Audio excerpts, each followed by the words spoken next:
အားလုံးပဲမင်္ဂလာပါဒီနေ့ပြောပြမယ့်ပုံပြင်လေးကတော့ရေအောက်ကဘာကလက်ကလေးတိုဘီဆိုတဲ့ပုံပြင်လေးပဲဖြစ်ပါတယ်ကွယ်တခါတော့ကနတ်ဆိုင်တောက်ပနေတဲ့ပင်လယ်ပြပြကြီးရဲ့အောက်မှာတိုဘီဆိုတဲ့လက်ကလေးတစ်ကောင်လည်းနေထိုင်တဲ့ကွယ်သူ့မှာတောက်ပနေတဲ့အစိမ်းရောင်လက်ခွန်လေးနဲ့အတူတင်းငယ်တဲ့ရေရက်ကလေးတွေပြီးတော့ကြီးမားပြီးတော့တောက်ပနေတဲ့မျက်လုံးလေးတွေလည်းပိုင်ဆိုင်ထားတဲ့ကွယ်တိုဘီဟာစူးစမ်းလေးလာရတာကိုနှစ်သက်ပြီးတော့သူသိချင်တာတွေကိုသိရဖို့အတွက်မေးခွန်းလေးတွေမေးရတာကိုလည်းသဘောကျတဲ့ကွယ်လက်ကလေးတိုဘီမှာရေမြင့်ကလေးဆမ်မီအပြာရောင်ငါးကလေးဘဲလာနဲ့ရေပွဲကလေးအိုလီဆိုပြီးတော့တငယ်ချင်းတွေအများကြီးရှိတဲ့ကွယ်သူတို့တငယ်ချင်းတွေအားလုံးဟာပင်လယ်ရေအောက်ကတန်နာကြောက်တန်းတွေရဲ့ကြားထဲမှာတူတူပုံးကြီးကစားလေးရှိတဲ့ကွယ်ပြီးတော့ပင်လယ်ရေမော်ကြီးတွေကိုဖျက်ဆီးပြီးတော့လည်းရေကူးပြိုင်လေးရှိကြတဲ့ကွယ်ဒါပေမဲ့လက်ကလေးတိုဘီမှာတော့ကြီးမားတဲ့အိမ်မက်တစ်ခုရှိနေတဲ့ကွယ်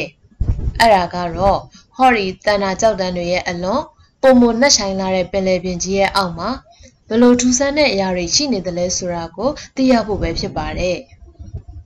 တိုဘီရဲ့တငယ်ချင်းငါးကလေးဘဲလာကတော့အဲ့ဒီနေရာဟာအင်မတန်ကိုဝေးကွာလွန်ပြီးတော့အန္တရာယ်များတယ်လို့သတိပေးပါတယ်ရေမြင့်ကလေးဆမ်မီကလည်းအဲ့ဒီနက်ဆိုင်လွန်လာတဲ့ပင်လယ်ပြင်ကြီးရဲ့အောက်မှာ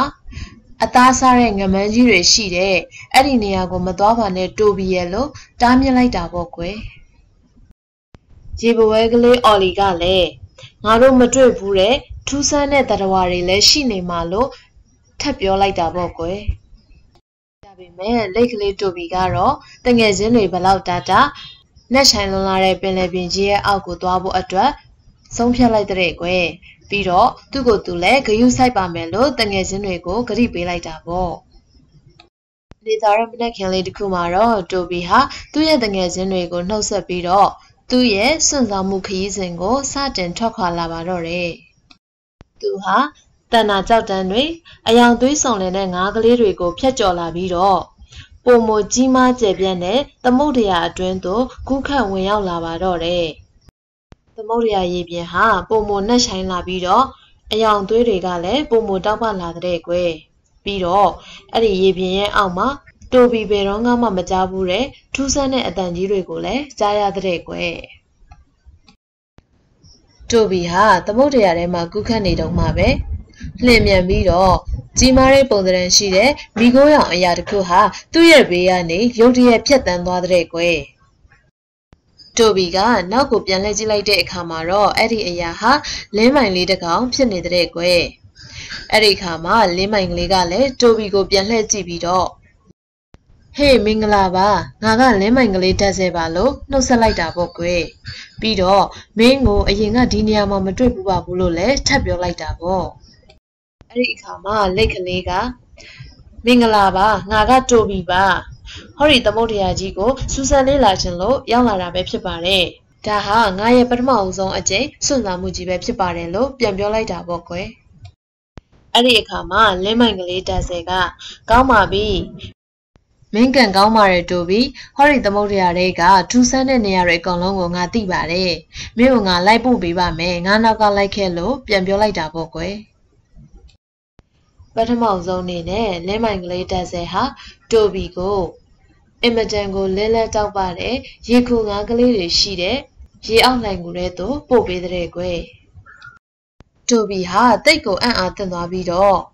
အိုးပင်လယ်ရေပြင်အောက်မှာကျယ်ပွင့်ကလေးတွေတောက်ပနေသလိုပါပဲလားလို့ရေရွတ်လိုက်တော့တာပေါ့ကွယ်အဲ့ဒီနောက်မှာတော့သူတို့ဟာကနန်းကလေးတွေတူတူပုံတန်းကစားနေတဲ့နစ်မြုပ်နေတဲ့သင်္ဘောပြက်ကြီးရှိရာစီသို့ရောက်သွားတဲ့ကွယ်တိုဘီဟာဒီလိုသင်္ဘောပြက်ကြီးမျိုးကိုဘယ်တော့မှမတွေ့ဘူးခဲ့တဲ့အတွက်ကြောင့်ထူးထူးဆန်းဆန်းဖြစ်နေတော့တာပေါ့သူတို့ဟာနောက်တနေရာသို့ထပ်မသွားခင်မှာပဲကောင်းကင်တစ်ခုလုံးဟာမှောင်မဲလာပြီးတော့မုန်တိုင်းတွေဖြစ်လာတဲ့ကွယ်ပင်လယ်ပြင်မှာရှိတဲ့ရေလိုင်းတွေဟာလည်းပြင်းထန်စွာရိုက်ခတ်လာပြီးတော့တိုဘီဟာတဖြည်းဖြည်းကြောက်လာတော့တာပေါ့ကွယ်အဲ့ဒီကမှတိုဘီကမုန်တိုင်းကပုံမပြင်းထန်လာနေပြီငါအိမ်ပြန်မရတော့မယ်လို့ပြောလိုက်တော့တာပေါ့ လင်းမိုင်ကလေးကတိုဘီရဲ့စကားကိုကြားတဲ့အခါမှာတော့ဟုတ်ပါတယ်မုန်တိုင်းကပြင်းထန်လာနေပြီဒါပေမဲ့မင်းစိတ်မပူပါနဲ့မင်းရဲ့အိမ်ကိုဘေးကင်းကင်းနဲ့ပြန်ရောက်နိုင်အောင်လို့မင်းကကူညီပေးပါမယ်လို့ပြန်ပြောလိုက်တဲ့ကွယ်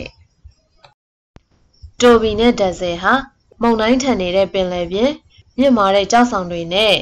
ပြင်းထန်စွာရိုက်ခတ်နေတဲ့လှိုင်းလုံးတွေကိုဖျက်ကျော်ပြီးတော့အိမ်ပြန်နေရတာပေါ့ကွယ်သူတို့နှစ်ယောက်ဟာတဖြည်းဖြည်းနဲ့မောပန်းလာနေပါပြီဒါပေမဲ့အရှုံးမပေးဘဲနဲ့ဆက်လက်ကူးခတ်ပြန်ကြတာပေါ့ကွယ်နောက်ဆုံးမှာတော့သူတို့ဟာတန်တာကြောက်တန်းတွေကိုတွေ့ရပါပြီပြီးတော့တိုဘီရဲ့အိမ်ကလေးကိုလည်းတွေ့နေရပါပြီတန်တာကြောက်တန်းတွေနားကိုရောက်လာတဲ့အခါမှာတော့တိုဘီကိုစိတ်ပူစွာနဲ့မျှော်နေကြတဲ့တငယ်ချင်းတွေကိုတွေ့လိုက်ရတော့တာပေါ့ကွယ်သူတို့ကလည်းတိုဘီကိုတွေ့လိုက်ရတဲ့အခါမှာအင်မတန်ကိုပျော်ရွှင်သွားကြတော့တာပေါ့လင်းမိုင်ကလေးတက်ဆယ်ဟာတိုဘီကိုသူ့ရဲ့တငယ်ချင်းတွေရှိရာစီသို့ပြန်ပို့ပြီးတဲ့အခါမှာတော့အားလုံးကိုနှုတ်ဆက်ပြီးတော့ပြန်လည်ထွက်ခွာသွားတော့တာပေါ့ကွယ်အဲ့ဒီနောက်မှာတော့လိတ်ကလေးတိုဘီဟာတောက်ပနေတဲ့ရေခူငါးကလေးတွေရဲ့အကြောင်းသင်္ဘောပြက်ကြီးပေါ်မှာတူတူပုံနဲ့ကစားနေကြတဲ့ကနန်းကလေးတွေရဲ့အကြောင်းပြီးတော့မိတ်ဆွေအသစ်ဖြစ်တဲ့စိတ်ထားကောင်းတဲ့လင်းမိုင်ကလေးတန်းစဲအကြောင်းကိုသူ့ရဲ့တငယ်ချင်းတွေစီတို့ပြန်လည်ပြောပြနေတော့တာပေါ့ကွယ်အဲ့ဒီနောက်ပိုင်းမှာလေလိတ်ကလေးတိုဘီဟာအသစ်တော့စူးစမ်းလေ့လာမှုတွေကိုပြုလုပ်ဖို့အတွက်စိတ်အားထက်သန်နေတော့တာပေါ့ကွယ်ပုံပြင်လေးကတော့ဒါပါပဲကွယ်နောက်ရက်တွေမှာလည်းဘလို့ပုံပြင်လေးတွေကိုတင်ဆက်ပေးအောင်မလဲဆိုတာကိုဆက်လက်စောင့်ကြည့်ပေးပါအောင်ကွယ်အားလုံးကိုကျေးဇူးတင်ပါတယ်